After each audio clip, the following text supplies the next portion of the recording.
Hi ఫిల్మీపై viewers, నా పేరు Santosh.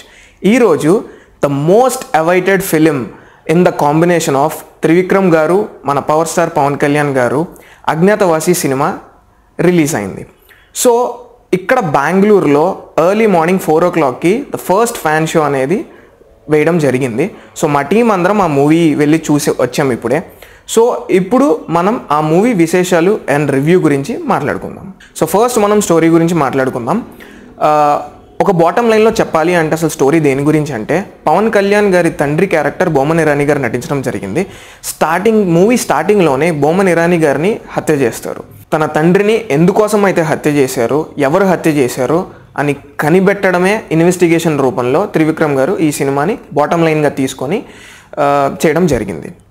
So first మనం ఈ సినిమాలో క్యారెక్టర్స్ గురించి మాట్లాడుకుంటే బొమ్మన్ ఇరానీ గారి గురించి మాట్లాడుకోవాలి. సో అత్తారింటి దారేదితో పోలిస్తే బొమ్మన్ ఇరానీ గారికి పెద్ద క్యారెక్టర్ ఏమీ లేదు. It's a very small character. And second, Khushbu గారి గురించి మాట్లాడుకోవాలి.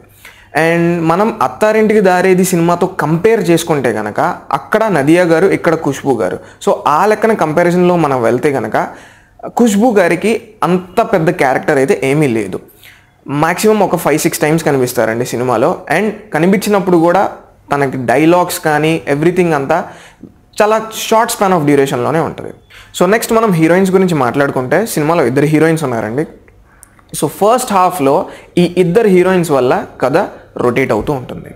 సో వాళ్ళ వల్ల సీన్స్ అనేవి జనరేట్ అవుతూ ఉంటాయి. అండ్ కమింగ్ టు సెకండ్ హాఫ్లో హీరోయిన్స్కి పెద్ద ఇంపార్టెన్స్ ఏమి లేదండి. అలా వచ్చి ఇలా వెళ్ళిపోతారు. అండ్ ఒక song, 2 songs and couple of scenes, అంతకుమించి పెద్ద ఇంపార్టెన్స్ ఏం లేదు. అండ్ నెక్స్ట్ మనం కామెడీ గురించి మాట్లాడుకుంటే సినిమాలో కామెడీ బాగానే ఉందని చెప్పచ్చు. సో అక్కడ ఇక్కడ కొన్ని పార్ట్స్గా కామెడీని త్రివిక్రమ్ గారు బాగానే పండించారు. అండ్ ముఖ్యంగా రావు రమేష్ గారికి, శర్మ గారికి, పవన్ కళ్యాణ్ గారికి మధ్యలో ఉన్న సీన్స్ కొంచెం ఫనీగా ఉందండి, ఇంట్రెస్టింగ్గా ఉంది.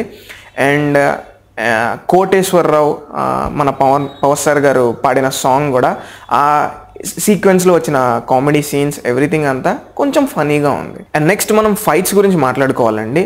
ఫైట్స్ ఎలా ఉన్నాయంటే సినిమాలో చాలా స్టైలిష్గా ఉన్నాయండి. అండ్ ముఖ్యంగా ఇంటర్వెల్ ముందల వచ్చే ఫైట్ సీక్వెన్స్ కానీ ఇది అంతా చాలా స్టైలిష్గా ఉంది, డిఫరెంట్గా స్టైల్ జోనర్గా ఉంది. అండ్ నెక్స్ట్ మనం మ్యూజిక్ గురించి మాట్లాడుకుంటే, సో నా ఒపీనియన్ అయితే ఏంటి అంటే త్రివిక్రమ్ గారు అనిరుద్ని సెలెక్ట్ చేసుకోవడం అనేది వెరీ బ్యాడ్ చాయిస్ అని మాత్రం నేను చెప్పగలను. బికాస్ సాంగ్స్ అంతగా పండలేదండి. అండ్ ఆల్సో ముఖ్యంగా పవన్ కళ్యాణ్ గారి సినిమాలో ఆర్ఆర్కి చాలా మంచి స్కోప్ ఉంటుంది. మనం సర్దార్ గబ్బర్ సింగ్ తీసుకున్నా, జల్సా తీసుకున్నా, అండ్ గబ్బర్ సింగ్ తీసుకున్నా, ఏ మూవీ తీసుకున్నా సరే తనకంటూ ఒక స్పెషల్ ఆర్ఆర్ అనేది ఉంటుంది. అండ్ కమింగ్ టు ఈ మూవీలో ఆ బ్యాక్గ్రౌండ్ స్కోర్ చాలా చాలా చాలా డల్ అయిందన్నమాట వాస్తవం. నెక్స్ట్ మనం సాంగ్స్ గురించి మాట్లాడుకుంటే ఒక రకంగా చెప్పాలి అంటే కథకి మధ్యలో సాంగ్స్ అతికిచ్చినట్టు ఉంది, కానీ సిచ్యువేషన్గా సాంగ్స్ వచ్చినట్టు మాకైతే ఎక్కడా అనిపించలేదండి. సాంగ్ ఆ సిచ్యువేషన్లో పెట్టాలి కాబట్టి అతికించినట్టుంది ముక్కలుగా. సో అది ఒక మైనస్ పాయింట్ అని చెప్పుకోవచ్చు. సాంగ్స్లో లొకేషన్స్, సీనరీస్ ఎవ్రీథింగ్ బాగున్నాయి, చాలా బాగున్నాయి. అండ్ కమింగ్ టు డ్యాన్స్, అంతగా పవన్ కళ్యాణ్ గారు స్టెప్స్ ఏం వేయలేదండి సినిమాలో. బట్ తన మేనరిజం, తన వాకింగ్ స్టైల్ ఎవ్రీథింగ్ అంతా it looks good. And coming to plus points గురించి, ఫస్ట్ ఈ మూవీలో ప్లస్ పాయింట్స్ గురించి మాట్లాడుకుందామండి. ఫస్ట్ ప్లస్ పాయింట్స్ గురించి మాట్లాడుకుంటే obviously power star Pawan Kalyan గారి యాక్టింగ్, స్టైల్, మేనరిజం ఇవన్నీ ప్లస్ పాయింట్స్ కిందే అండి. అండ్ సెకండరీ అది కాకుండా మనం వేరేదైనా ప్లస్ పాయింట్ కనుక చూసుకుంటే సినిమాటోగ్రఫీ అండ్ డిఓపి చాలా ఎక్స్ట్రాడినరీగా ఉన్నాయండి. Cinematography and DOP and everything. So locations కానీ చాలా చాలా చాలా చాలా క్లాసీగా, చాలా క్లాసీ లుక్తో ఉన్నాయి. అండ్ ఇంకో స్టార్ క్యాస్ట్ గురించి మనం మాట్లాడుకుంటే రావు రమేష్ గారు, శర్మ గారు అండి. వీళ్ళిద్దరి కాంబినేషన్లో సీన్స్ చాలా అల్టిమేట్గా ఉన్నాయండి. అండ్ వీళ్ళిద్దరి కాంబినేషన్లో సీన్స్ సినిమా మొత్తంలో హైలైట్ అండి. అండ్ ఇప్పుడు మనం నెగిటివ్ పాయింట్స్ గురించి మాట్లాడుకుందాం. ఒక రకంగా చెప్పాలి అంటే స్టోరీ అనేది చాలా చాలా చాలా నెగిటివ్ అండి సినిమాలో. And second thing, power star Pawan Kalyan గారి ఇమేజ్కి ఈ స్టోరీ సెలెక్షన్ అనేది ఇంకో మైనస్ పాయింట్ అండి. ఎంత త్రివిక్రమ్ గారి డైరెక్షన్ అయినా సరే ఆ స్టార్ క్యాష్ మనం పోల్చుకుంటే అసలు పవన్ కళ్యాణ్ గారు ఎందుకు చేశారు ఈ సినిమా అనేది మాకైతే అలా అనిపించిందండి. It's our personal feeling. And ఒకవేళ త్రివిక్రమ్ గారు అసలు ఈ స్టోరీ టేక్ ఓవర్ చేయడమే అనదర్ మైనస్ పాయింట్ అండి. త్రివిక్రమ్ గారి స్టామినాకి, త్రివిక్రమ్ గారి రేంజ్కి, త్రివిక్రమ్ గారి కెపాసిటీకి అసలు ఈ అజ్ఞాతవాసి అనే స్క్రిప్ట్ అనే story it's a very big minus అండి. త్రివిక్రమ్ గారు అంటే ఆయన స్టైల్ ఆఫ్ డైలాగ్స్, ఆయన స్టైల్ ఆఫ్ ఎమోషన్స్ ఇవి ఏవి మీకు ఈ సినిమాలో కనబడవు. ఏదో 1 or 2 డైలాగ్స్, 1, 2 మహా అయితే 3 డైలాగ్స్ తప్ప త్రివిక్రమ్ గారి స్టైల్లో వచ్చిన డైలాగ్స్ మాత్రం ఈ సినిమాలో అసలు మీకు ఎక్కడా కనిపించవు.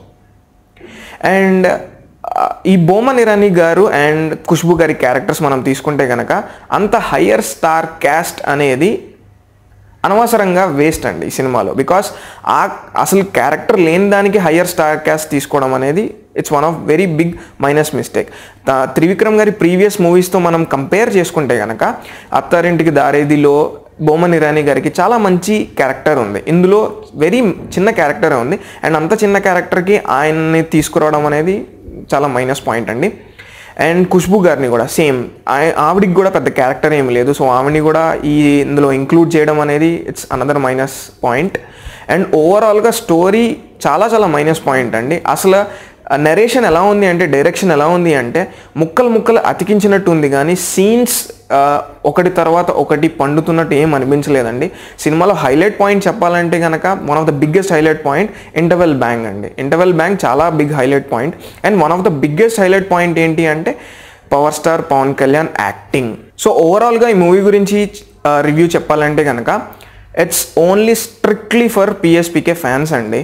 సినిమాలో పవర్ స్టార్ పవన్ కళ్యాణ్ గారి యాక్టింగ్ చూడడానికి మాత్రమే మీరు వెళ్ళొచ్చు. ఇంకా వేరే పాయింట్స్ మైండ్లో పెట్టుకొని వెళ్తే కనుక 100% డిసప్పాయింట్ అయ్యి వెనక్కి వస్తారండి. సో అది మాత్రం ఖచ్చితంగా చెప్పగలను నేను. అండ్ ఫైనల్గా అజ్ఞాతవాసి సినిమాకి ఒక ట్యాగ్ లైన్ ఇవ్వాలంటే కనుక ఫైనల్ వర్డిక్ట్ ఇవ్వాలంటే కనుక మేమైతే ఏం చెప్తామంటే పవన్ కళ్యాణ్ని అజ్ఞాతంలో పడేసిన త్రివిక్రమ్.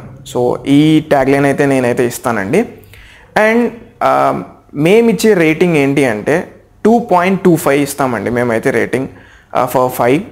అండ్ ఈ 2.25 కూడా only for power star Pawan Kalyan acting and everything because of Pawan Kalyan అండి. బికాస్ అక్కడ పవన్ కళ్యాణ్ తప్ప ఇంకేం లేదండి సినిమాలో. ఫ్రెండ్స్, మీకు ఈ వీడియో నచ్చినట్లయితే లైక్ చేయండి, షేర్ చేయండి అండ్ మీ ఒపీనియన్ని కామెంట్ రూపంలో మాకు తెలియజేయండి. Thank you.